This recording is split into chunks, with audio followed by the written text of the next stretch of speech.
Hi guys, today I have a tutorial for you on how to create some neon palms. I'm going to start by painting Simply Peel latex barrier on my cuticles and around my finger to protect them from getting polish on them. And then I'm going to be using Color Club's East Austin as the base, and it's going to change over into Virtuous Polishes Patience, a great neon pink. As always, I'm going to be using a drugstore triangle makeup sponge in order to create the gradient. Love the texture of those guys. First, I'm going to start by painting 2 coats of East Austin, making sure to let them dry between each coat, and especially before I start my gradient. I'm going to paint my triangle sponge with East Austin and Virtuous Polishes Patience.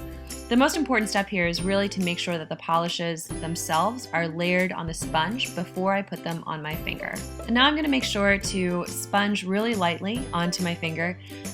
This is a really important step so that we don't accidentally pick up more polish than we're putting down. As you can see, there's kind of a bald spot there, so you don't want to get too carried away. It's also a good tip to make sure to let each layer dry before you put on another one.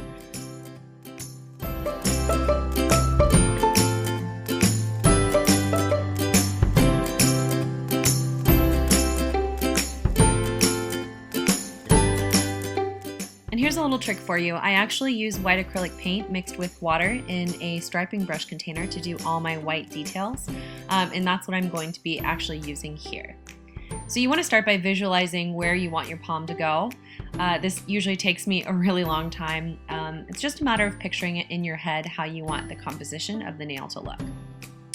So once you actually start painting the leaves onto your nail, you want to start really lightly by putting the tip of the brush where you want it to start. And as you drag your brush, add a little more pressure as you go outwards, and then decrease the pressure as you reach the end. It sounds really complicated, but it's actually not. The more you do it, the more you get used to it, and the faster you'll become. Another quick tip is to vary where you start and end the leaves. It's nice to have some kind of going off the edge. It adds a little more interest on the nail. I'm going to paint in the leaves using Sally Hansen's Extreme Wear Green with Envy and my Born Pretty Store striping brush with a cap in order to get all the details in.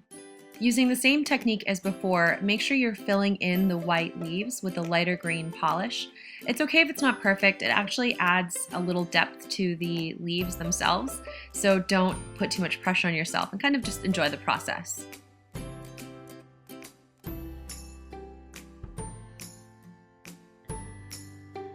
Once I'm done with the lighter green, I'm going to go in with a darker green. Today I'm using LVX's Narcissist, and I'm going to be adding shading to the light green leaves. Again, this process doesn't have to be perfect. It's really just about adding some depth and shading, so if some spots are darker than others, that's totally okay. It's kind of the beauty of the whole process.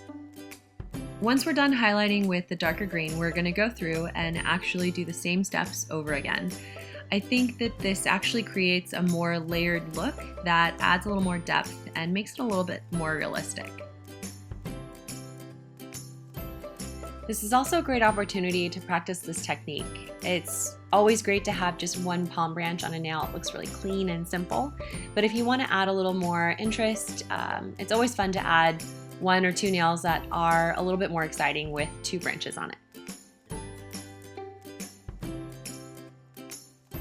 As you go through with the shading, you can always take a step back and look at the composition of the nail to see if you want to add any more light green or white, or any of the darker green to add more shading or highlights. It's really the beauty of nail art, is that you can kind of edit as you please or as you see fit.